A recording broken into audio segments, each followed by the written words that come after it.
Ramai orang ingat nak simpan emas kena ada ribu-ribu ringgit. Sebenarnya tak. Dengan Public Gold, anda boleh mula serendah RM100 sahaja melalui akaun emas GAP. Apa itu GAP? Gold Accumulation Program atau GAP ialah akaun simpanan emas yang membolehkan kita menabung sedikit demi sedikit mengikut bajet sendiri. Konsepnya mudah. Kalau akaun bank menyimpan nilai dalam bentuk wang, akaun GAP pula menyimpan nilai dalam bentuk gram emas. Bila simpanan dah mencukupi, anda boleh keluarkan emas fizikal seperti dinar ataupun gold bar. Menarik kan?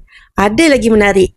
Antara kelebihan akaun GAP ialah boleh mula serendah RM100, tiada caj simpanan dan tiada SSD, boleh beli, jual dan ar-rahnu secara online. Transaksi boleh dibuat 24 jam, 365 hari setahun pada harga semasa. Dan juga yang paling penting, patuh syariah. Menabung emas bukan tentang siapa paling kaya, tetapi siapa yang mula menyimpan daripada sekarang. Kalau anda nak belajar cara mula simpan emas dengan betul dan dibimbing secara percuma, rujuk pin video di profil Hana akan bantu dan bimbing sebaiknya.